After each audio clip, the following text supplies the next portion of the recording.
Hello students, welcome back to ऑटोग्रेड।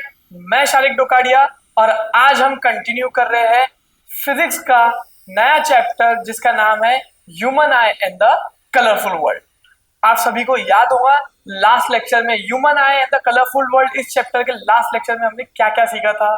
तो हमने human आई के बारे में सीखा, हमने ह्यूमन आई के साथ साथ डिफेक्ट्स ऑफ विजन सीखा, myopia, hypermetropia, presbyopia, power of accommodation, कि हमारे आंखों के लेंसेज कैसे फोकल लेंथ को एडजस्ट करते हैं, ये सब सीखा। कलर ब्लाइंडनेस के बारे में सीखा, रॉड सेल्स, कॉनिकल सेल्स, बहुत सारी चीजें सीखी।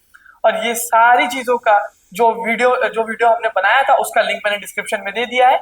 चलिए उसी चैप्टर के आगे के कंसेप्ट को सीखते हैं इस वीडियो में। तो चलिए शुरू करते हैं। तो लास्ट लेक्चर में हमने क्या सीखा था? हमने ह्यूमन आई एंड डिफेक्ट्स के बारे में सीखा।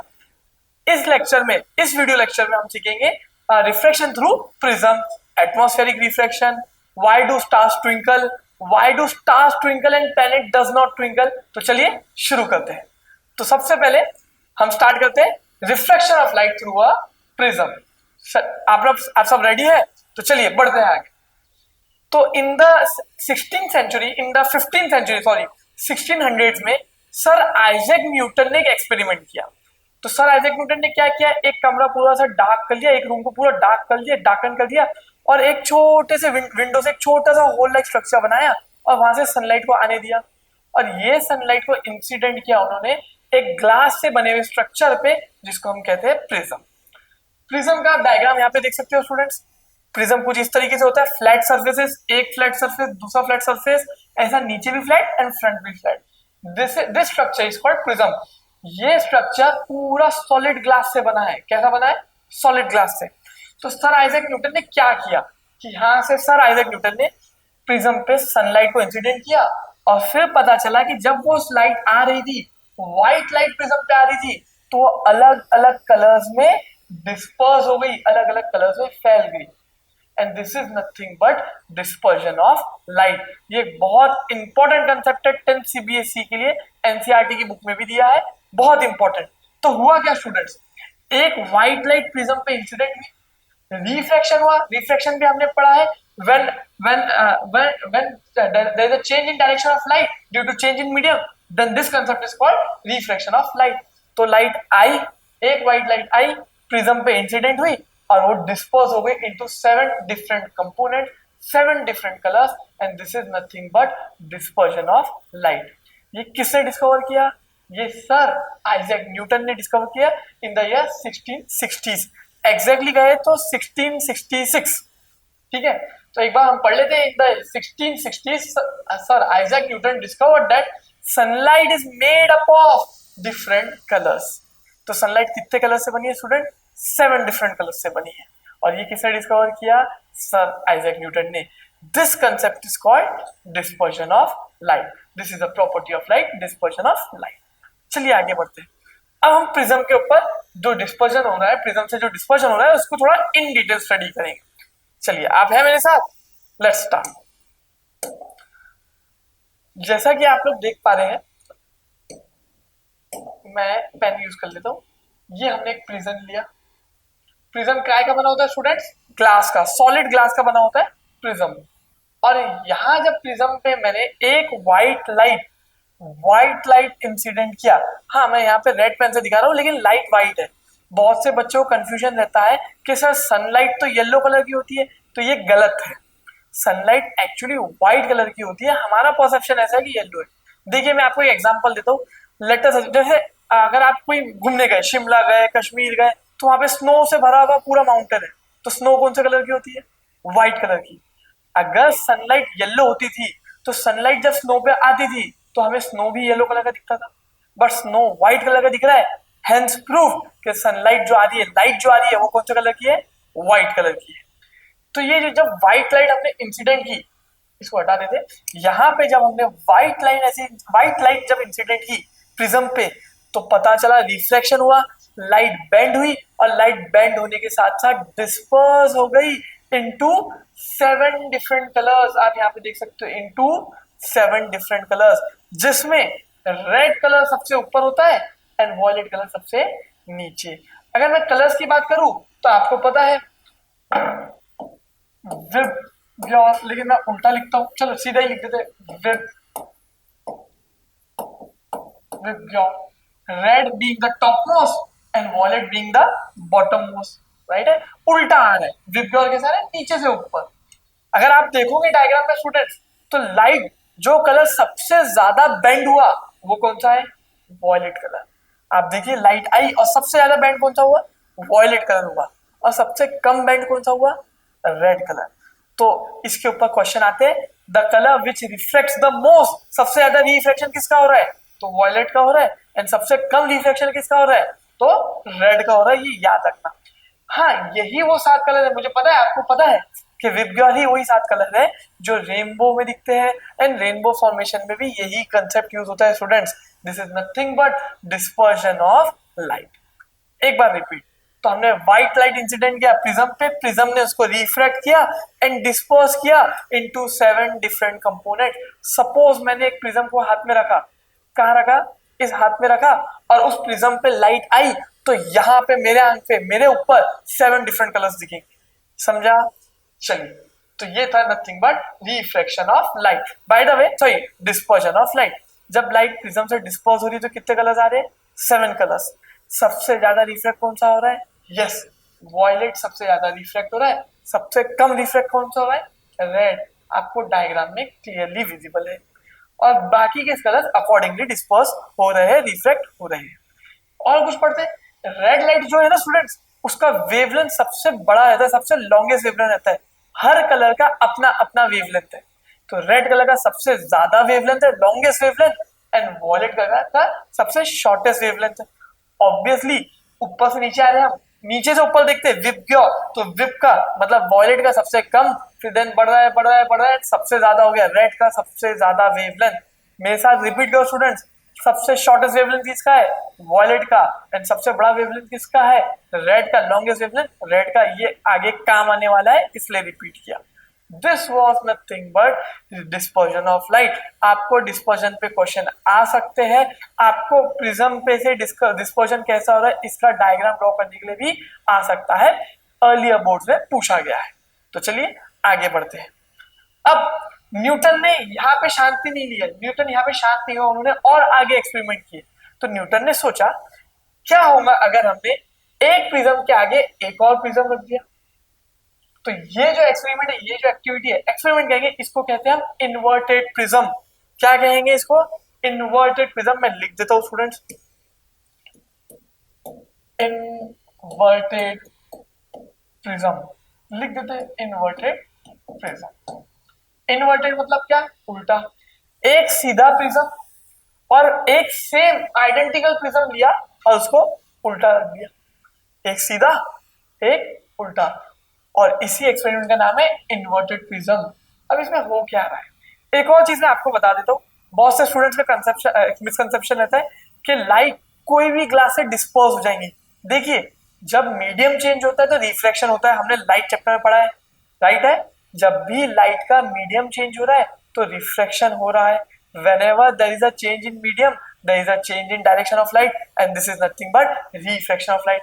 Change in medium results in change in direction of light, and this is nothing but refraction of light. तो हमने रिफ्रैक्शन में पढ़ा था, एक ग्लास स्लैब था, एक हमने ग्लास स्लैब लिया था और उस ग्लास स्लैब में लाइट इंसिडेंट किए थे। तो बच्चों का सवाल आता है, सर वो भी तो ग्लास स्लैब था, वो भी तो सॉलिड ग्लास से बना हुआ था, तो उसमें डिस्पर्शन क्यों नहीं हो रहा था। उसका भी आंसर है स्टूडेंट, मैं आपको बता देता हूँ, क्योंकि उसमें जो लाइट इंसिडेंट हो रही थी, इंसिडेंट रे एंड इमर्जेंट रे, ये आने वाली है वो जाने वाली, बीच में हो रहा था रिफ्रैक्शन। और अच्छे से ड्रॉ करते, तो एक बार फिर से बताता हूँ, ये हमने लिया ग्लास स्लैब, कलर चेंज करना पड़ेगा, आई होप आपको कलर्स क्लियर दिखे, इसलिए मैं थोड़े ब्राइट कलर्स ले रहा हूँ ताकि आपको क्लियर दिखे। ये लाइट इंसिडेंट रे आया, रिफ्लेक्शन टुवर्ड्स द नॉर्मल, और ये रिफ्लेक्टेड रे गया। तो ये जो इंसिडेंट रे है और ये जो इमर्जेंट रे है स्टूडेंट्स, ये दोनों एक दूसरे को पैरेलल थे, इंसिडेंट रे और इमर्जेंट रे एक दूसरे को है नहीं, साथ में नहीं है, लेकिन पैरेलल है, इंटरसेक्ट नहीं हो रहे, सेम लाइन नहीं है, लेकिन पैरेलल है। और वो पैरेलल थे इसलिए डिस्पर्जन नहीं हो रहा था, सेम लाइट बाहर निकल रही थी। बट यहाँ पे ऐसा नहीं है स्टूडेंट्स, प्रिज्म में ऐसा नहीं है। ऐसा क्यों नहीं है प्रिज्म में, वो भी हम डिस्कस करते हैं। क्योंकि प्रिज्म में जब लाइट आ रही है तो एट एन एंगल आ रही है, ये देखो सरफेस कैसा है, तो यहाँ पे डिस्पर्जन स्टार्ट हो रहा है। तो जब भी एक व्हाइट लाइट, मैं रेड कलर से बता रहा हूँ, ऑब्वियसली इसमें नहीं दिखा सकते, ये लाइट आई, विजिबल लाइट आई, white light is made up of 7 different colours. Colours कौन से? विबग्योर, आपको याद है। तो व्हाइट लाइट आई स्टूडेंट्स, एंड देन रिफ्रैक्शन हो गया। तो लाइट में तो वैसे यहाँ ऐसा जाना चाहिए था, बट हमने पढ़ा है कि लाइट का जब मीडियम चेंज होता है तो रिफ्रैक्शन होता है, तो लाइट का यहाँ पे रिफ्रैक्शन होना स्टार्ट हो गया और लाइट यहाँ पे डिस्पर्स भी होना स्टार्ट हो गई इनटू 7 डिफरेंट कलर्स। यहाँ पे आपको 2 ही कलर बताया है, लेकिन वैसे 7 डिफरेंट कलर्स में लाइट आई, रिफ्लेक्ट हो गई इनटू 7 डिफरेंट कलर्स। समझा? अब ये 7 कलर जो आ रहे हैं ये बाहर निकलेंगे। अब न्यूटन ने क्या किया, एक identical prism, exactly same prism, देखो प्रिज्म आइडेंटिकल होना ये जरूरी है, उसको इन्वर्ट करके, उल्टा करके उसी के बाजू में रख दिया।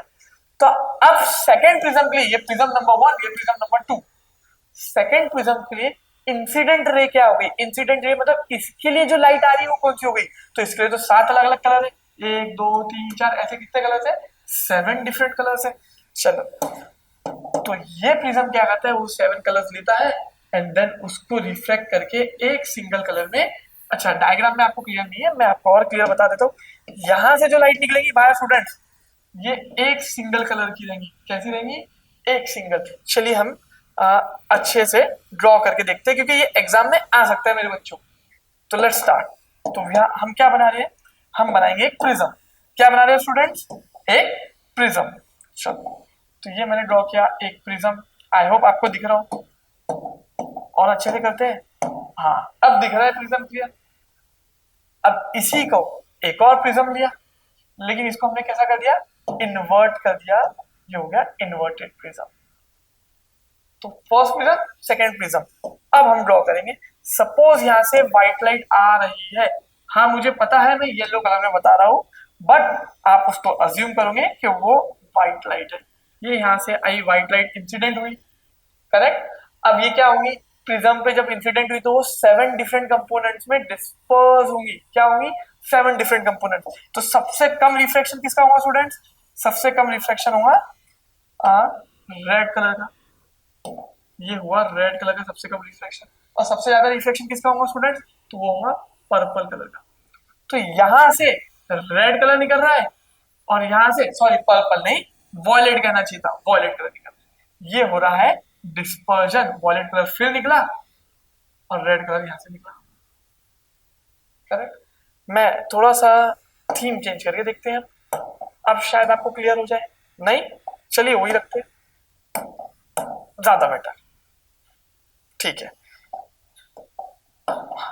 चलिए। तो 7 डिफरेंट कंपोनेंट्स तो आ गए। यही लाइट जब आगे इंसिडेंट हुई, यही रेड लाइट जब आगे गई है प्रिज्म पे, कहा गई? प्रिज्म पे। तो यही लाइट गई सेकेंड प्रिज्म पे जो इन्वर्टेड प्रिज्म है, एंड यही लाइट जब इधर गई तो यहां से अब उल्टा इफेक्ट आएगा, और जो बाहर जो लाइट आ रही है स्टूडेंट्स, ये आएगी येलो लाइट। ये कैसी लाइट आई स्टूडेंट्स? Yellow light. तो येलो लाइट आई, डिस्पर्स हुई, एंड देन वापस इन्वर्टेड प्रिज्म एक्सपेरिमेंट में ये जो वापस निकल रही है, तो ये व्हाइट लाइट निकल रही है। व्हाइट लाइट आई, व्हाइट लाइट गई। समझा? तो जब व्हाइट लाइट को हमने प्रिज्म पे इंसिडेंट किया तो 7 different components, then inverted prism रखा तो 7 डिफरेंट कलर्स को वापस से मर्ज करके व्हाइट लाइट आ रही है। मैंने शायद येलो कह दिया था, येलो नहीं, व्हाइट लाइट, याद रखना। यहाँ येलो कलर से डिनोट किया, लेकिन लाइट कौन सी होती है? White light. And this is nothing but inverted prism experiment, और ये भी इंपॉर्टेंट है, इस पे क्वेश्चंस बच्चों आते हैं। चलिए, आई होप आपको ये सब क्लियर हो गया हो। तो हम आते हैं हमारे पीपीटी पे। चलिए नेक्स्ट। अब आपने बोला कि हाँ ये 7 कलर्स कौन से हैं? हमने देखा VIBGYOR, violet, indigo, blue, green, yellow, orange, red. आपने कहा सर यही कलर तो हमें रेनबो में भी दिखते हैं। हाँ, तो रेनबो फॉर्मेशन में भी डिस्पर्जन ऑफ लाइट यही कंसेप्ट यूज होता है। चलिए, बहुत इंपॉर्टेंट टॉपिक हम पढ़ने वाले हैं जिसका नाम है rainbow formation. How does a rainbow is form? चलिए शुरू करते हैं। तो फॉर्मेशन ऑफ अ रेनबो, ये कुछ ऐसा डायग्राम आपको एनसीईआरटी में भी दिया है, ठीक है। पूरा वर्किंग, पूरा फॉर्मेशन में आपको सिखाऊंगा, आप मेरे साथ बने रहिए। पहले तो देखते हैं व्हाट इज अ रेनबो। आपको यहाँ पे लिखा है, मैं जूम कर देता हूँ। तो what is a rainbow? A natural spectrum, spectrum दिख रहा है मतलब ग्रुप ऑफ लाइट दिख रही है और 7 different colour, a natural spectrum of sunlight appearing in the sky. तो सनलाइट व्हाइट लाइट है और वो 7 डिफरेंट कलर्स में स्पेक्ट्रम दिख रहा है, तो that is nothing but a rainbow. और याद करो स्टूडेंट्स, रेनबो कब दिखता है? हाँ, बरसात के समय पे जब सनलाइट भी होती है। ऑब्वियसली रात में तो नहीं दिखेगा, तो बरसात के समय पे जब सनलाइट होती है तब सबसे ज्यादा चांसेस होते हैं रेनबो फॉर्मेशन के। कभी कभी देखो गार्डन में आप पानी स्प्रे कर रहे हो और धूप है, तब भी रेनबो दिखता है, राइट है? That is nothing but dispersion of light. चल, seen after rain when the sun is behind the observer. एक इंपॉर्टेंट चीज स्टूडेंट्स, कि अगर मैं यहाँ खड़ा हूँ बच्चों, तो मुझे अगर रेनबो यहाँ दिख रहा है तो ये तभी यहाँ दिखेगा मेरे सामने, तभी दिखेगा जब सन मेरे पीछे हो। अगर सन मेरे इस तरफ है तो यहाँ पे रेनबो नहीं दिखेगा। रेनबो हमेशा अपोजिट डायरेक्शन में दिखता है। किसके अपोजिट डायरेक्शन? सन के अपोजिट डायरेक्शन में रेनबो दिखता है। ये फॉर्मेशन के टाइप पे आप ध्यान पढ़ेंगे। चलिए, तो हाउ इज रेनबो फॉर्म? ठीक है, वेरी इंपॉर्टेंट। डायग्राम पे आते हैं बच्चों। ये डायग्राम, इस टाइप का सेम डायग्राम आपको एनसीईआरटी में भी दिया है, वही डायग्राम हम फॉलो करेंगे। मोस्टली मैं क्या कोशिश करता हूँ बच्चों कि हम वही डायग्राम ले जो एनसीईआरटी में या उसी से सिमिलर ले, सो दैट आपको रिकॉल वैल्यू अच्छी रहे। जब भी आप बुक में देखो तो आपको याद आ जाए कि हाँ ये सर ने पढ़ाया था, और आपको समझ में भी अच्छे से आए। चलिए स्टार्ट करते हैं। अब होता क्या है बच्चों, ये है वाटर ड्रॉपलेट। क्या है? वाटर ड्रॉपलेट, पानी की बूंद। बारिश हो रही है तो पानी गिर रहा है, तो हम बहुत सारे ऐसे ड्रॉपलेट्स हैं, हमने एक ड्रॉपलेट अज्यूम किया। क्या किया? एक ड्रॉपलेट लिया। अब सन रेस, मैंने बताया था सन यहाँ पे पीछे, सन मेरे पीछे, तो यहां से आ रही है सनलाइट और ये इंसिडेंट हुई किसके ऊपर? वाटर ड्रॉपलेट के ऊपर। यहाँ पे एयर और यहाँ पे पानी, एयर एंड वाटर, तो मीडियम चेंज हुआ। when there is a change in medium, there is a change in direction of light and this is nothing but refraction. अब जब लाइट वाटर पे आ रहा है तो water droplet starts acting as a prism. Water droplet light को disperse कर देता है into 7 different colours, into 7 different colours. चलो अपन लाइट के जैसे लेने की कोशिश करते हैं। ये लाइट आया, ये लाइट आई और 7 डिफरेंट कंपोनेंट्स में गई। सबसे कम रिफ्लेक्ट हुई रेड और सबसे ज्यादा रिफ्लेक्ट हुई वो है वॉयलेट। आई होप अब आपको क्लियर दिख रहा है, राइट है? तो रेड और वॉयलेट, और इनके बीच में 5 और कलर। विबग्योर, मैं सिर्फ एक्सट्रीम ले रहा हूँ, V for violet, R for red, तो विबग्योर का वी और आर ले रहे हैं हम एक्सट्रीम्स, तो ये डिस्पर्स हो गया।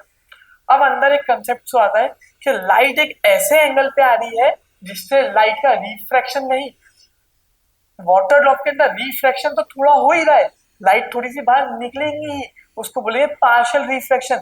बट एक ऐसे एंगल पे आ रही है कि मैक्सिमम लाइट रिफ्रैक्ट होने की जगह रिफ्लेक्ट होना स्टार्ट हो गई। मतलब लाइट बाहर जाने से ज्यादा रिपीट आ रही है, वापस आ रही है, रिफ्लेक्ट हो रही है। इसे कहते हैं total internal reflection. Total internal reflection के बारे में एनसीईआरटी में ज्यादा दिया नहीं है, तो मैं भी आपको ज्यादा नहीं बताऊंगा। बस ये समझ लो, एक ऐसे एंगल पे लाइट इंसिडेंट हो रही है जिससे रिफ्लेक्ट कम और रिफ्लेक्शन ज्यादा हो रहा है, उस एंगल को हम बोलते हैं क्रिटिकल एंगल। क्या नाम है? Critical angle. और उस टाइम पे जब लाइट रिफ्लेक्ट से ज्यादा रिफ्लेक्ट हो रही है, रिफ्रैक्ट से ज्यादा रिफ्लेक्ट हो रही है, उस इस कंसेप्ट को बोलते हैं टोटल इंटरनल रिफ्लेक्शन। तो यहाँ पे लाइट आई, रिफ्रैक्शन हुआ, डिस्पर्जन हुआ, देन अब हुआ रिफ्लेक्शन, तो लाइट वापस आएंगी। और यहाँ पे आप देख सकते हैं स्टूडेंट्स कि ये वॉयलेट लाइट यहाँ पे वापस से रिफ्लेक्ट हो गई और रिफ्लेक्ट हुई और देन वापस रिफ्रैक्ट हुई, तो ये वॉयलेट लाइट आई। एंड अगर आप देखोगे तो रेड लाइट भी बताता हूँ, ये रेड लाइट रिफ्लेक्ट हुई और यहाँ से रिफ्रैक्ट हुई और ये रेड लाइट आया। एंड इस तरीके से हमको 7 डिफरेंट कंपोनेंट्स मिले। तो हुआ क्या बच्चों कि बारिश आ रही थी, सूरज भी पीछे से था, सूरज की किरणें भी आ रही है, तो सूरज की किरणें बारिश की बूंदों पे पड़ी और क्या हुआ कि वो बूंदे, वो वाटर ड्रॉपलेट प्रिज्म के जैसा वर्क किए। लाइट गई, डिस्पर्स हुई और वाटर ड्रॉपलेट के अंदर ही रिफ्लेक्ट की, तो लाइट इस तरफ आई। अब लाइट जब इस तरफ आ रही है, मैं इधर देख रहा हूँ, तो मुझे रेनबो कहाँ दिखेगा? उधर। ऑब्वियसली बात है, राइट है, हाँ है ना। अगर मेरे सामने ट्यूबलाइट है तो उसकी लाइट इस तरफ आ रही है, तो ट्यूबलाइट मुझे कहाँ दिखेंगी? सामने दिखेंगी ना। तो ये रेनबो की लाइट इधर आ रही है, तो मुझे रेनबो कहाँ दिखेगा? यहाँ पे। तो सन यहाँ पे है स्टूडेंट्स, सूरज पीछे, तो रेनबो फॉर्मेशन सामने। ये बात इंपॉर्टेंट है, सन हमेशा ऑब्जर्वर के पीछे रहता है और रेनबो ऑब्जर्वर के सामने। Easy, this was nothing but rainbow formation. कितना इजी कंसेप्ट था। Dispersion of light he use किया है, इंटरनल रिफ्लेक्शन यूज किया है, बस। ये इस टॉपिक पे एग्जाम में क्वेश्चंस आते हैं। चलिए इसके बारे में थोड़ा सा और पढ़ते हैं। हाँ, तो how it is form? Sunlight enters the raindrop, refraction occurs, light splits into 7 colours. Sunlight आया, रिफ्लेक्शन रिफ्रैक्शन हुआ, 7 कलर में हुआ, रिफ्लेक्शन हुआ, रिफ्लेक्शन से लाइट बाहर। This was nothing but rainbow formation. अब ड्रॉप के अंदर क्या हो रहा है? मैंने बताया आपको, ड्रॉप के अंदर डिस्पर्जन के बाद रिफ्लेक्शन हो रहा है, light reflects on the inner surface. तो ड्रॉप के इनर सरफेस में लाइट रिफ्लेक्ट करना स्टार्ट कर देती है बच्चों, टोटल इंटरनल रिफ्लेक्शन। और जब बाहर निकलती है तो 7 डिफरेंट कलर्स दिखते हैं। A rainbow is always seen in the direction opposite to the sun. यहाँ पे सन और मैं यहाँ देख रहा हूँ, तो मुझे यहाँ पे रेनबो फॉर्म होता हुआ दिख रहा है। This was rainbow formation. चलिए आगे बढ़ते हैं। नेक्स्ट टॉपिक, बहुत इंपॉर्टेंट टॉपिक। यहाँ पे आपको ध्यान देना बहुत इंपॉर्टेंट है, क्योंकि यहाँ पे अगर आपने ध्यान नहीं दिया तो आगे के टॉपिक समझना थोड़ा सा डिफिकल्ट हो जाएगा। तो हम जो इंपॉर्टेंट टॉपिक पढ़ रहे हैं बच्चों, वो है एटमॉस्फेरिक रिफ्रैक्शन। देखिए मैं हर बार आपको बताता हूँ, नाम समझ लिया काम खत्म। तो यहाँ पे भी नाम समझ लो, काम खत्म, आधा काम खत्म। Atmospheric refraction. रिफ्रैक्शन क्या हो रहा है? Change in direction of light due to change in medium. Light का मीडियम चेंज हो रहा है तो डायरेक्शन चेंज हो रहा है, यह है रिफ्रैक्शन। एटमॉस्फेरिक रिफ्रैक्शन का मतलब क्या? कि एटमॉस्फेयर की वजह से रिफ्रैक्शन हो रहा है। सर ये क्या लाइंस बनाए? मैं समझा रहा हूं, डोंट वरी। चलिए, बहुत इजी कंसेप्ट है बच्चों, हम समझते हैं। एक काम करते हैं, थोड़ा सा इसको जूम करते हैं। हाँ जी, अब इजी है। चलिए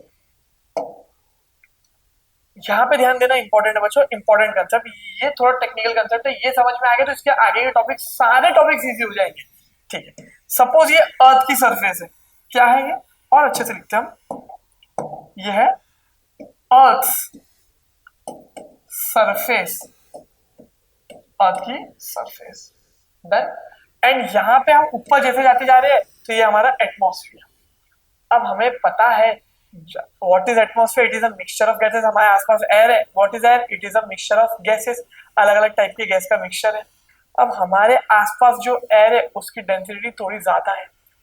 अब जो जिसकी डेंसिटी थोड़ी कम है वो ऊपर, जिसकी डेंसिटी और कम वो और ऊपर। डेंसिटी कम हो रही है ना, हल्का होते जा रहा है, तो एयर, वो जिसकी डेंसिटी कम हो रही है वो एयर ऊपर ऊपर जाते जा रही है। मतलब जब हम नीचे से ऊपर जाएंगे, रेड कलर से दिखाता हूँ आपको, क्लियरली विजिबल हो जाएगा। तो जब हम नीचे से ऊपर जाएंगे बच्चों, नीचे से ऊपर, तो डेंसिटी क्या हो रही है? डेंसिटी कम हो रही है। यहाँ पे रेरर मीडियम आते जा रहा है और यहाँ पे डेंसर मीडियम आते जा रहा है। मैंने रेयर और डेंस लिखा, जितना नीचे जाएंगे उतना डेंस मीडियम, जितना ऊपर जाएंगे उतना रेयर मीडियम। और रेयर और डेंस मीडियम में लाइट कैसे कैसे बिहेव करती है हमने देखा। जब भी लाइट रेयर टू डेंस जा रही है, when light travels from rare medium to denser medium, it bends towards the normal. हाँ, हमने पढ़ा था ग्लास स्लैब कि लाइट एयर से ग्लास में आती थी तो लाइट नॉर्मल की तरफ बेंड हो रही थी। किसकी तरफ? नॉर्मल की तरफ। ये हम पढ़ चुके हैं लाइट चैप्टर में। तो अब सनलाइट तो ऊपर से आएगी स्टूडेंट्स, क्योंकि अर्थ का सरफेस नीचे है। और ये जो मैंने लाइन बनाई, ये लाइन से ये लेयर्स है। किस चीज की लेयर्स है? अलग अलग डेंसिटी वाले मिक्सचर ऑफ गैसेस की लेयर। यहाँ पे डेंसिटी थोड़ी ज्यादा, यहाँ पे थोड़ी कम, यहाँ पे उससे कम, यहाँ पे उससे कम। ऊपर सबसे कम, नीचे सबसे ज्यादा, और ऊपर से नीचे धीरे धीरे डेंसिटी बढ़ते जा रही है, नीचे से ऊपर धीरे धीरे कम होते जा रही है। करेक्ट। अब राइट जब ऊपर से आ रही है मेरे बच्चों, तो येलो कलर से दिखाता हूं मैं, थोड़ा सा डार्क और कर देते हैं। तो यहाँ से लाइट आई, करेक्ट है। अब लाइट आई तो यहाँ पे डेंसिटी थोड़ी कम थी, यहाँ पे डेंसिटी थोड़ी बढ़ गई। तो रेयर मीडियम से डेंस मीडियम पे आ रहा है। यहाँ पे हो गया रेयर मीडियम और यहाँ पे हो गया डेंस मीडियम। और अच्छे से बता देता हूं मैं आपको। यहाँ पे रेयर, यहाँ पे डेंस। तो लाइट जब रेयर, मीडियम से डेंस मीडियम आती है तो कहाँ बेंड होती है? Towards the normal. तो ये लाइट थोड़ी सी नॉर्मल की तरफ बेंड होगी। फिर से ये अब रेयर मीडियम हो गया, ये हो गया डेंस मीडियम, तो लाइट फिर बेंड हो जाएंगी। फिर से ये रेयर, ये डेंस, तो लाइट और बेंड हो गई। ऐसा करते करते अगर हम एक ओवरव्यू देखेंगे तो लाइट कुछ इस तरीके से जाते हुए दिखेगी, ऐसा। अगर ये तो मैंने बहुत ही कम लेयर्स बनाया, अब एटमॉस्फेयर में सोचो कितने अलग अलग डेंसिटी वाले लेयर्स होंगी, तो लाइट कैसा रिफ्लेक्ट करी, तो ऐसा कर्व लाइक स्ट्रक्चर बनता है, समझा? तो light always travels in a straight line. हमने पढ़ा था, हमने तो 7th स्टैंडर्ड में पढ़ा था, रेक्टिलिनियर मोशन ऑफ लाइट, कि लाइट हमेशा स्ट्रेट लाइन में ही ट्रेवल करती है। यहाँ पे भी लाइट स्ट्रेट लेवल में जाना चाहती थी, लेकिन मीडियम की डेंसिटी चेंज हुई तो डायरेक्शन चेंज हुआ, रिफ्लेक्शन हुआ। यहाँ पे भी स्ट्रेट जाना चाहती थी, लेकिन मीडियम की डेंसिटी चेंज तो direction change, and so on. इसलिए लाइट स्ट्रेट लाइन में जो ट्रेवल करना चाहती थी, वैसे अगर डेंसिटी चेंज नहीं होती थी स्टूडेंट्स, एयर में इतना वेरिएशन नहीं होता था डेंसिटी का, तो लाइट जो यहाँ से आ रही है वो ऐसा जाती थी स्ट्रेट लाइन में। बट सिंस हर एक लेवल पे, हर एक हाइट पे डेंसिटी अलग अलग होती जा रही है, नीचे से ऊपर डेंसिटी कम होते जा रही है, तो लाइट का डायरेक्शन भी कंटिन्यूसली चेंज होता जा रहा है, तो ऐसा कुछ स्ट्रक्चर बना, समझा? यही इंपॉर्टेंट था। This is nothing but atmospheric refraction. और एटमॉस्फेरिक रिफ्रैक्शन की वजह से बहुत सारे नेचुरल फिनोमिना हो रहे हैं, जो हम अभी आगे पढ़ेंगे। एक बार मुझे रिवाइज कराने तो इंपॉर्टेंट है। लाइट यहां से आई, ऐसा ही जाना चाहिए था, देखिए लाइट यहां से आई तो ऐसा ही जाना चाहिए था, लेकिन ऐसा क्यों नहीं गई, ये सब मिटा देता हूं मैं। क्योंकि अब रेयर, अब जो जो गैस आ गई वो थोड़ी सी डेंस हो गई, ये वाली गैस थोड़ी सी डेंस, तो लाइट बैंड हो गई टुवर्ड्स द नॉर्मल। अब ये थोड़ा डेंस था, लेकिन नीचे वाला उससे डेंस है, तो ऊपर ये वाला रेयर हो गया, ये वाला डेंस हो गया, और बैंड हो गई। और बैंड होते होते होते एक टाइम पे लाइट कुछ ऐसी बन गई। This is nothing but atmospheric refraction. यही एक टेक्निकल कंसेप्ट था। अब आगे तो बहुत मजा आने वाला है, चलिए आगे बढ़ते हैं। What is next topic? Very important, apparent position of star. अभी मैंने आपको एटमॉस्फेरिक रिफ्लेक्शन यही सारे कंसेप्ट समझाने के लिए पढ़ाया था। अभी बहुत इंपॉर्टेंट एनसीईआरटी का इंपॉर्टेंट टॉपिक है स्टूडेंट। देखिए मैं जब भी बोलता हूँ इंपॉर्टेंट है, इसका ये मतलब नहीं है कि डिफिकल्ट है, इंपॉर्टेंट है बट डिफिकल्ट नहीं। आप मेरे साथ बने रहो। तो what is apparent position of stars बच्चों? एक बार रीड करते हैं। Stars appear slightly higher than actual position. Stars जहां हमें दिखते हैं वो एक्चुअल पोजीशन से थोड़े ऊपर दिख रहे हैं, मतलब जो हमें दिख रहे हैं वहां पे स्टार है नहीं, वहां से नीचे। सर ये क्या बात हो गई, जो जहां दिख रहा है वो वहां पे नहीं है, ऐसा कैसे पॉसिबल है? हाँ बच्चों बिल्कुल पॉसिबल है, जो जहां पे नहीं है वहां पे वो दिख सकता है। एक एग्जांपल लेते, एक छोटी सी एक्टिविटी लेते। सपोज मैं यहाँ खड़ा हूँ, सपोज क्या मैं यहाँ सही में खड़ा हूँ, मैंने यहाँ पे मिरर रख दिया सामने, ऐसा मिरर है, मिरर में मैं अपने आप को देख सक रहा हूँ, राइट है। अब ये पेन मैंने इतना रखा, देखो आपको ऐसा दिख रहा है, मैंने यहाँ रखा। और कोई बड़ा ऑब्जेक्ट लेते, ये बॉटल लेते, बॉटल मेरे सामने बॉटल है, तो ये मैंने बॉटल लेके ऐसा खड़ा।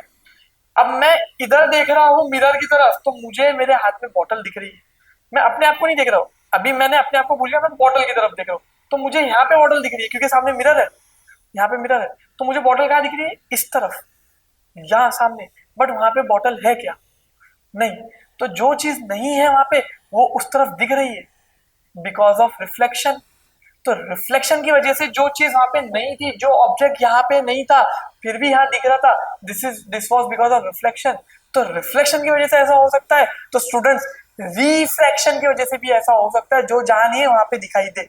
मैं ऐसा नहीं बोल रहा हूँ कि ऑब्जेक्ट एग्जिस्ट नहीं कर रहा, स्टार एग्जिस्ट नहीं कर रहा फिर भी दिख रहा है, वो एक अलग कंसेप्ट है कि light billions of light years away से आ रही है, दूर से आ रही है, तो अब हमारे पास पहुंची तो उस तरफ स्टार डेथ हो चुकी है, स्टार की डेथ हो चुकी है। That is a totally different concept. अभी मैं ये कह रहा हूँ कि जहां हमें स्टार दिख रहा है, एक्चुअल स्टार उससे थोड़ा नीचे है, मतलब हमें जहां एक्चुअल स्टार है हमें उससे थोड़ा सा ऊपर दिखता है। और यही यही चीज लिखी है, stars appear slightly higher than the actual position. मतलब स्टार यहाँ पे है और दिख रहा है यहाँ पे, देखिए स्टार यहाँ पे जहां मेरा हाथ है और दिख रहा है यहाँ पे जहां पे पोर्टल, थोड़ा सा ऊपर।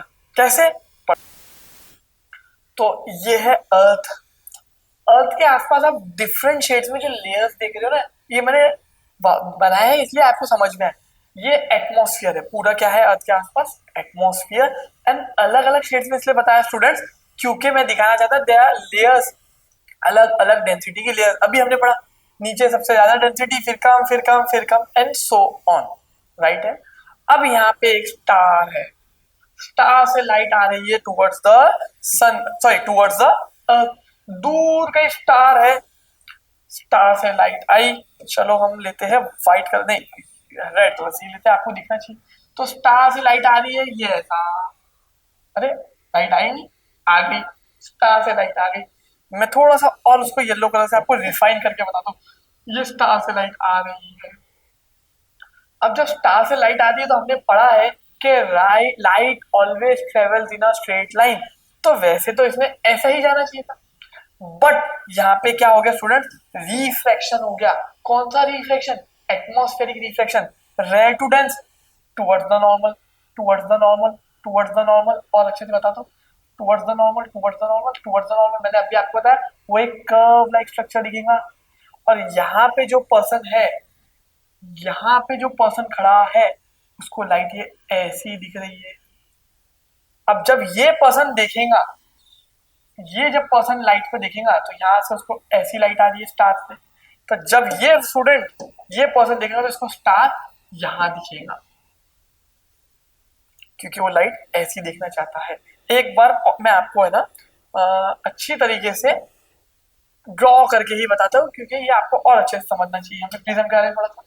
Suppose students this is earth, ये मैंने अर्थ बनाया, अरे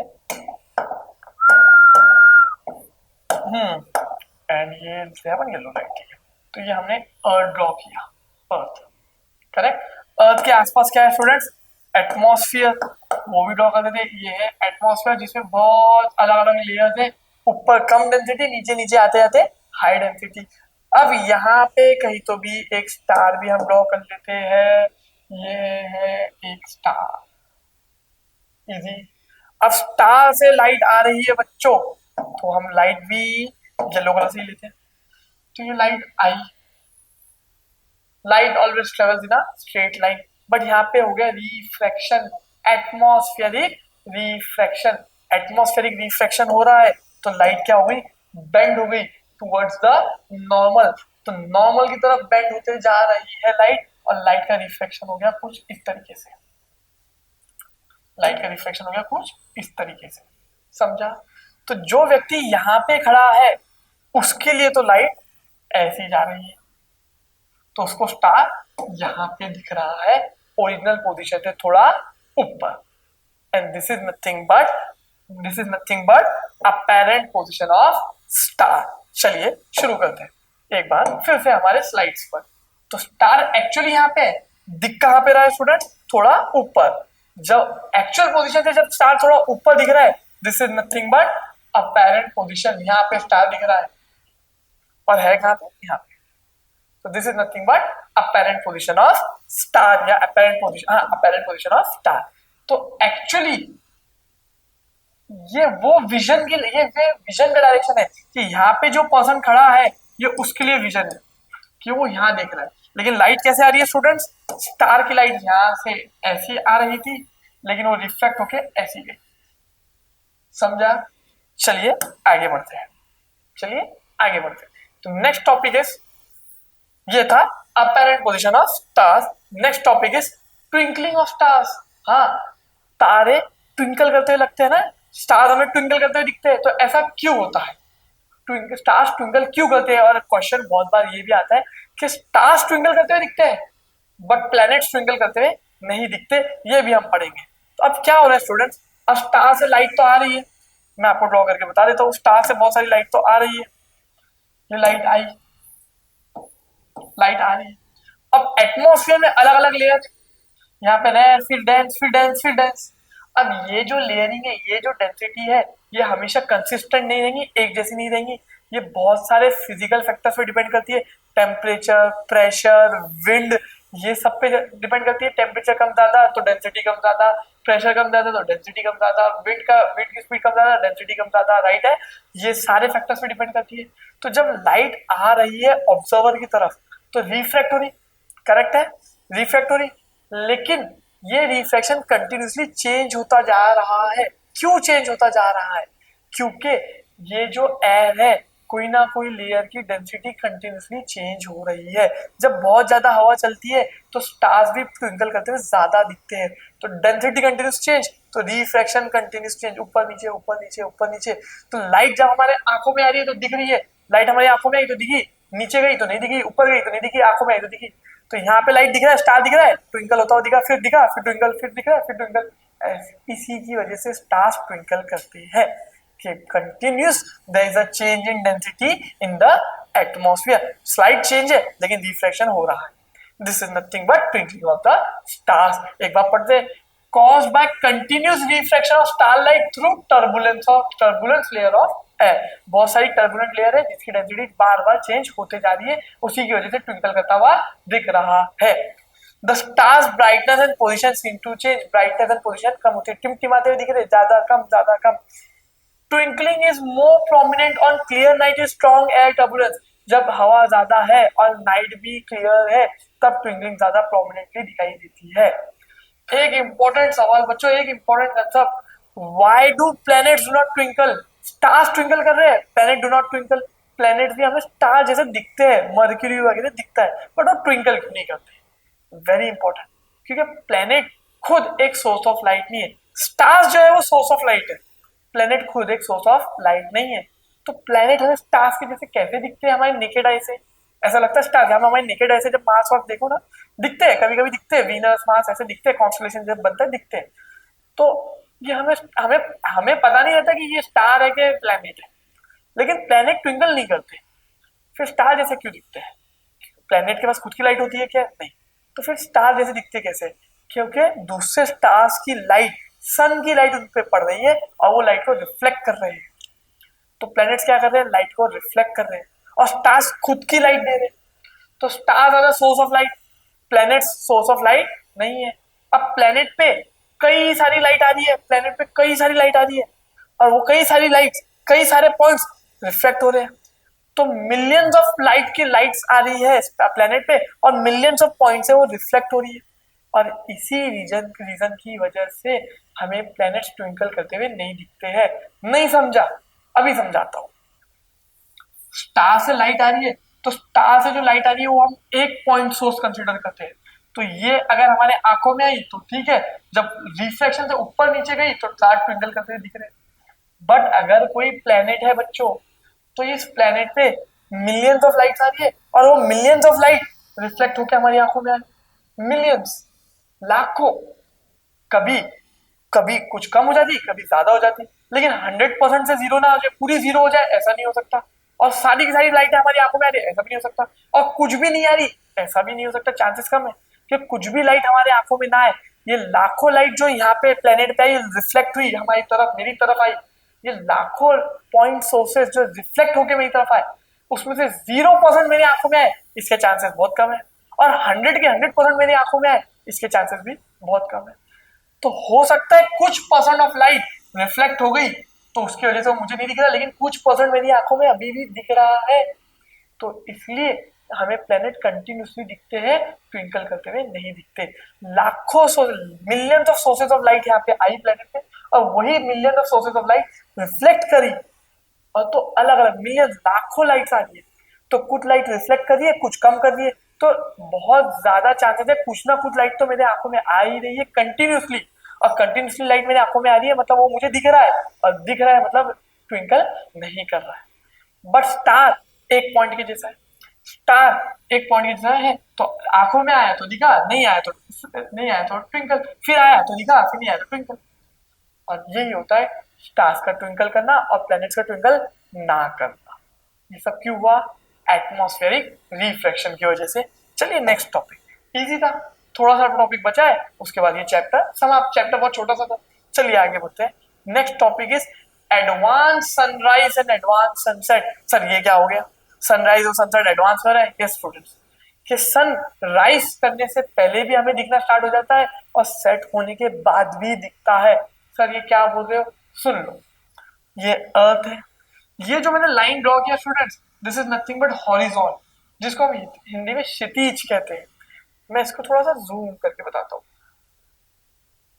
हाँ तो वो सन है। ऑब्वियसली अर्थ डायग्राम में अर्थ बड़ा दिख रहा है, सन छोटा दिख रहा है, ऐसा हो नहीं सकता। ये डायग्राम में हमने समझाने को रहा है, सन अर्थ से कई गुना बड़ा है। अब ये क्षितिज है, क्षितिज मतलब हॉरिजॉन, मतलब इस पॉइंट पे कोई व्यक्ति अगर खड़ा है तो ये उसके लिए क्षितिज है। ये दूर तक देखेगा तो उसको सीधा ही दिखेगा, राइट। अब इस लाइन के नीचे कुछ है, देखो अगर आपने आपकी आंखों के नीचे से बुक रखा तो इसके नीचे का कुछ नहीं दिखना है, इसके नीचे का कुछ नहीं दिखना है, तो ये हमारे लिए क्षितिज हो गया। तो ऐसे ये हमारे लिए हॉरिजॉन हो गया, उसके नीचे का कुछ नहीं दिखना है।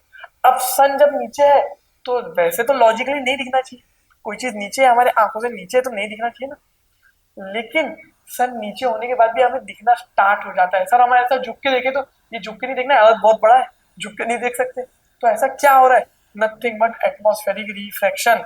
कैसे हो रहा है एटमॉस्फेरिक रिफ्रैक्शन, मैं बताता हूँ आपको, चलिए।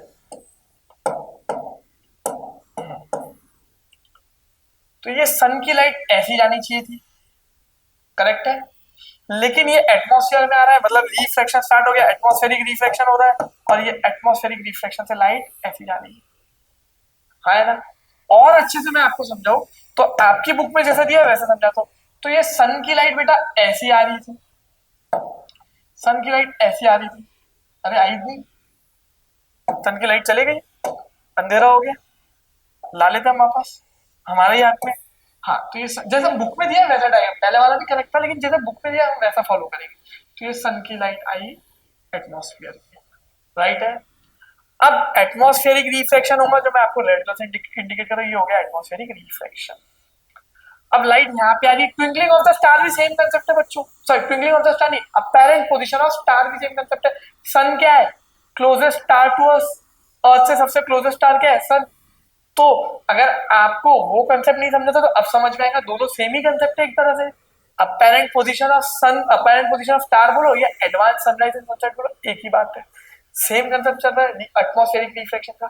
तो लाइट ऐसी आ रही है और ऐसी जानी चाहिए थी, लेकिन मीडियम चेंज हुआ, पहले वैक्यूम था अब एयर है, एटमॉस्फेयर है, तो वो रिफ्लेक्ट हुआ, रिफ्लेक्ट होते होते होते ऐसा है। अब यहाँ पे जो पर्सन खड़ा है स्टूडेंट्स, वो जब यहाँ से देखेगा, यहाँ से देखेगा तो उसको सन कहाँ दिखेगा स्टूडेंट्स, यहाँ पे। सन कहाँ दिख रहा है, यहाँ पे, मैं वाइट, तो यहाँ से देखेगा तो सन उसको यहाँ पे दिखेगा, ऐसा नहीं, सन तो ऐसा ड्रॉ करना चाहिए।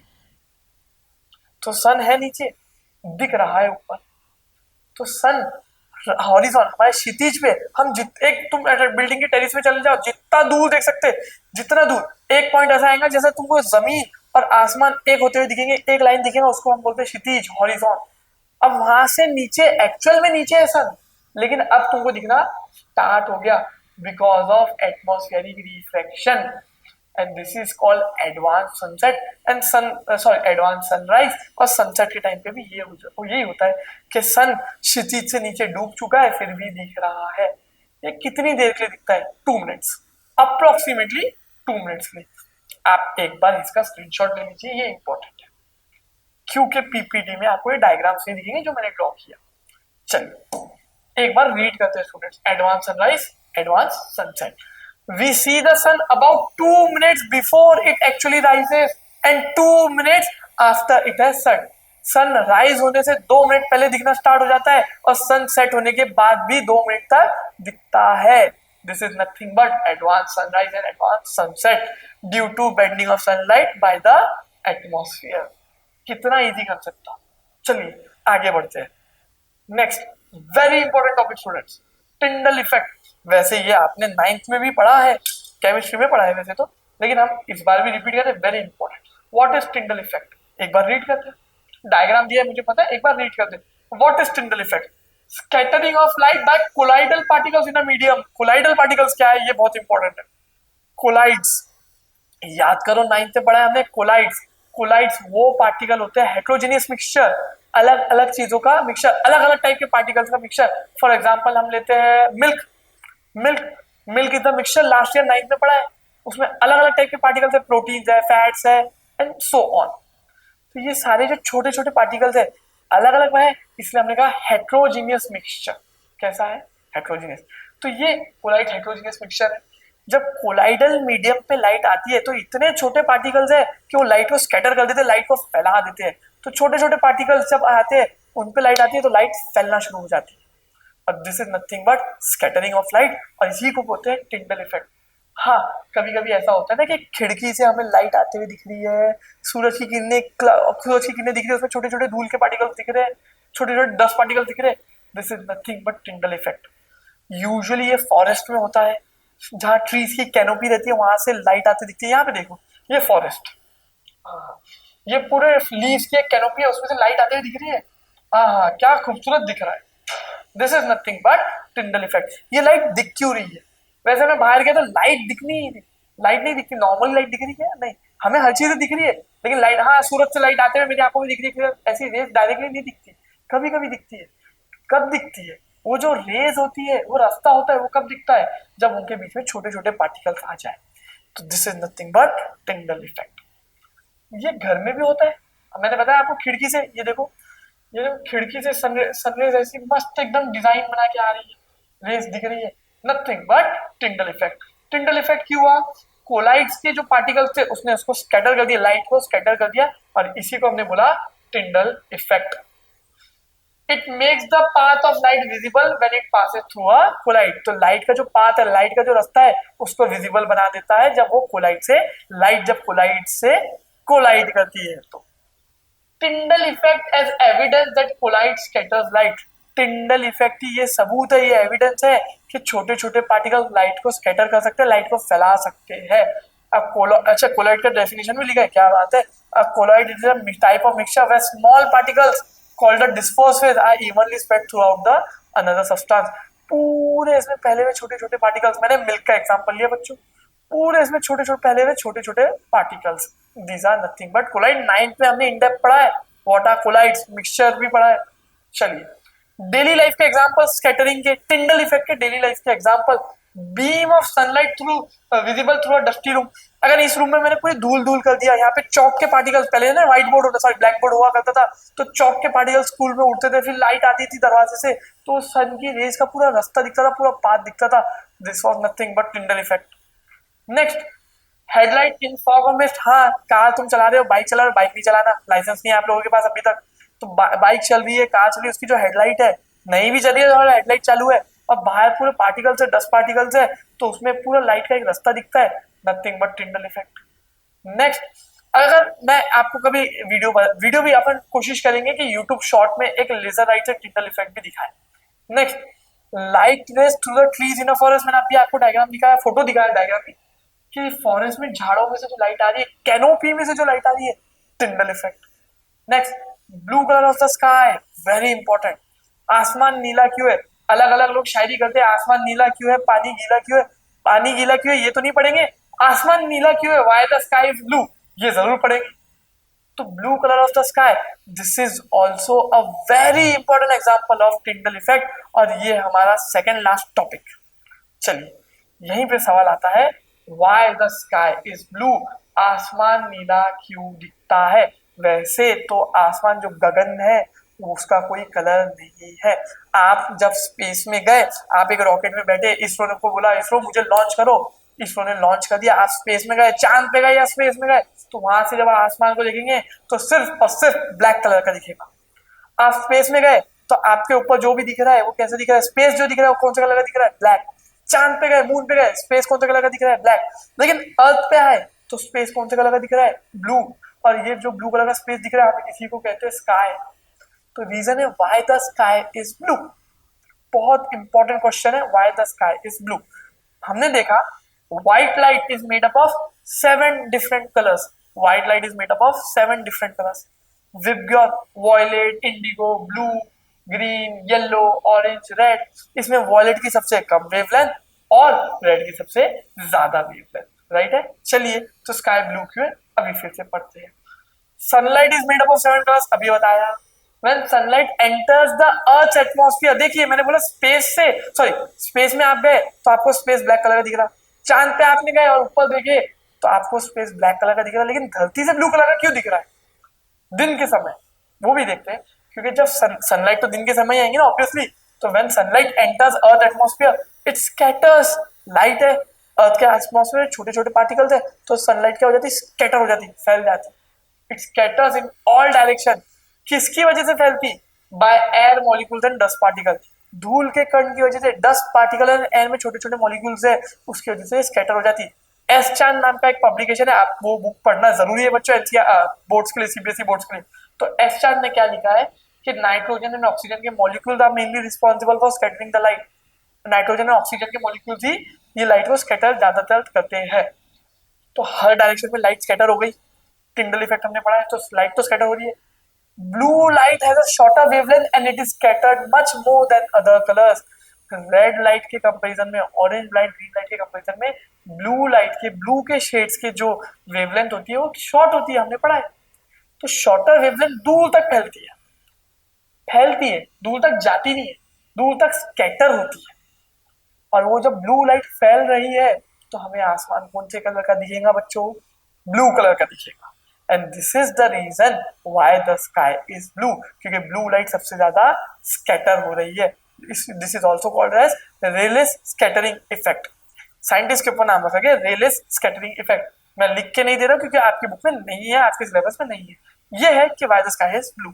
तो blue light has a shorter wavelength and it is scattered much more than other colours. बाकी कलर के कंपैरिजन ब्लू सबसे ज्यादा फैलता है और इसलिए हमें आसमान ब्लू दिखता है। कितना इंटरेस्टिंग।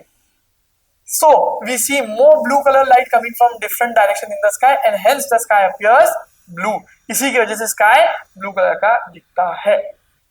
लेकिन कुछ कुछ सवाल आते हैं, सर कभी कभी स्काई रेडिश शेड का, ऑरेंज शेड का भी दिखता है सर, कभी कभी सन भी ऑरेंज शेड का या रेड शेड का दिखता है। हाँ तो सही बात है आपकी बच्चों, ये यूजुअली होता है सनराइज या सनसेट के दौरान। और ये है आपके चैप्टर का लास्ट टॉपिक, और ये लास्ट स्लाइड के साथ मैं चैप्टर खत्म करने वाला हूँ। तो ये सवाल है कि जब ब्लू लाइट सबसे ज्यादा फैल रही है, ब्लू लाइट सबसे ज्यादा स्कैटर हो रही है, उसी की वजह से स्काई हमें ब्लू दिख रहा है। लेकिन कभी कभी हमें स्काई ऐसा भी दिखता है, ऑरेंज शेड का भी दिखता है। आपको यहाँ पे क्लियर दिख रहा है क्या? एक और फोटो दिखाता हूँ, मैंने एक फोटो सेम पीपीटी एक और लिया, ये देखो। हाँ क्या खूबसूरत सा समा है, ऑरेंज शेड का दिख रहा है, रेड शेड का दिख रहा है, उसमें सन भी कभी कभी देखो ऐसा दिखता है। तो जब ब्लू कलर सबसे ज्यादा स्कैटर हो रही है तो स्काई रेडिश शेड में, ऑरेंज शेड में क्यों दिख रहा है, सन ऑरेंज क्यों दिख रहा है, रेडिश क्यों दिख रहा है? इसका भी सवाल है, इसका भी जवाब है। सवाल तो बहुत सारे, इसका भी जवाब है। Why does the sun appear red, इस टाइप के भी क्वेश्चन आपको आते हैं बच्चों। तो सूरज कभी कभी लाल क्यों दिखता है, रेडिश क्यों दिखता है? ये ऑलमोस्ट ज्यादातर कब होता है स्टूडेंट्स, या तो सनराइज के टाइम पे या तो सन सेट के टाइम पे। अब होता क्या है बच्चों, मैं आपको डायग्राम में बताता हूँ। बहुत ही इंटरेस्टिंग टॉपिक और बहुत छोटा टॉपिक। ये सन, ये अर्थ। ऑब्वियसली सन तो बहुत ह्यूज होता है, सीखने के लिए हमने सन को छोटा बताया, अभी समझने के लिए। अब सन की रेज आ रही है अर्थ की तरफ, ये अर्थ का एटमॉस्फेयर, करेक्ट। अब मेरे साथ यहाँ पे रहो।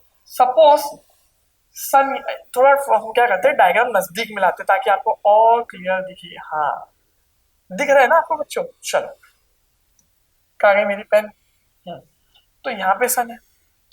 अब अगर मुझे बताओ सन जब ये ट्रेवल करके यहाँ पे आया, ये सन बना दिया मैंने, शेड भी कर देते, चलो ड्रॉइंग बात।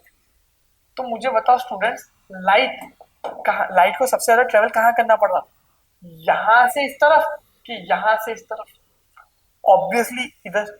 जब सन राइज होना चाहता है या सेट होना चाहता था, ऑब्वियसली लाइट इधर से हो रहा था, सेट उधर होगा।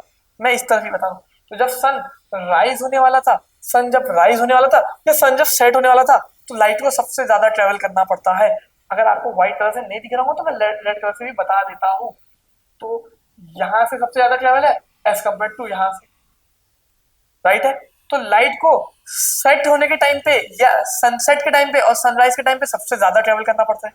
और सबसे दूर तक जाने वाली जो लाइट रहती है ना स्टूडेंट, वो सबसे लॉन्गर वेवलेंथ वाली रहती है। सबसे बड़ी वेवलेंथ किसकी है? 7 डिफरेंट कलर्स में सबसे बड़ी वेवलेंथ किसकी है? रेड कलर की है। लॉन्गेस्ट वेवलेंथ किसकी थी? मैंने आपको स्टार्टिंग में बताया था, वो याद रखना, रेड कलर।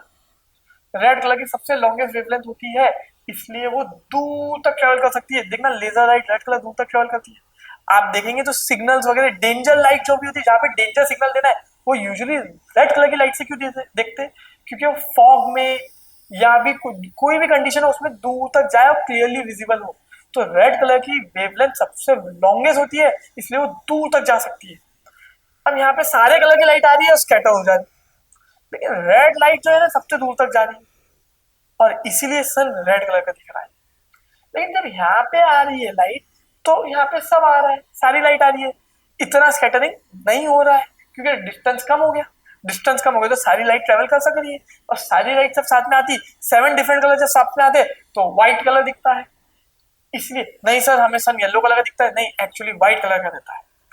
राइट है, तुमको ऐसा लग रहा है एक्चुअली व्हाइट। समझ में आया? अरे हाँ या ना।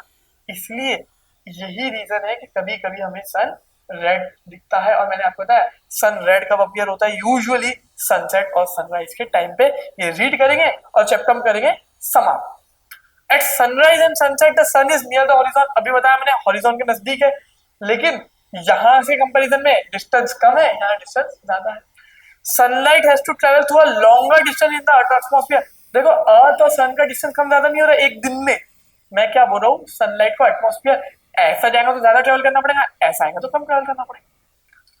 Shorter wavelength like blue violet are scattered away by the molecules. हमने अभी बड़ा ब्लू वगैरह स्कैटर हो जाती, फैल जाती, इसलिए आसमान नीला दिखता था। लेकिन जो लॉन्गर वेवलेंथ है, बड़ी वेवलेंथ, रेड ऑरेंज, ये दूर तक जाती है, इसीलिए सन हमें रेडिश या ऑरेंजिश दिखता है ड्यूरिंग सनसेट एंड सनराइज। और इसी के साथ ये जो चैप्टर था, chapter number 10 human I in the colourful world, NCERT का, होता है समाप्त। इंटरेस्टिंग चैप्टर था, इजी था, छोटा था और वेटेज भी अच्छा खासा है स्टूडेंट्स। ये था फिजिक्स का चैप्टर। हम आगे और चैप्टर लाएंगे। आपको और कौन से चैप्टर्स चाहिए मुझे कमेंट करो। आपको वीडियो अच्छा लगा तो कमेंट करो, लाइक करो, शेयर करो, सब्सक्राइब करो, अपने फ्रेंड्स में शेयर करो। आपको और क्या चाहिए मुझे बताइए। नेक्स्ट वीडियो जो आने वाला है उसमें आप दिल थाम के बैठिए, उसमें बहुत मजा आएगा, बहुत सारे एक्सपेरिमेंट्स करेंगे और बहुत कुछ सीखेंगे भी। मैं शारिक डोकारिया, और इसी के साथ आज का चैप्टर हम करते हैं, आज का वीडियो हम करते हैं समाप्त, और इसी के साथ ये चैप्टर भी हो गया समाप्त। Thank you so much. पहले पार्ट की लिंक मैंने डिस्क्रिप्शन में डाल दी है। लाइव प्रोसेस इस वीडियो के प्लेलिस्ट की लिंक मैंने डिस्क्रिप्शन में डाल दी है। केमिकल रिएक्शन एंड इक्वेशन की भी लिंक मैंने डिस्क्रिप्शन में डाल दी है, वो भी देखो, शेयर करो, अपने फ्रेंड्स के साथ शेयर करो, टीचर्स के साथ शेयर करो। Thank you so much. Tata, bye bye and have a good day. चलिए।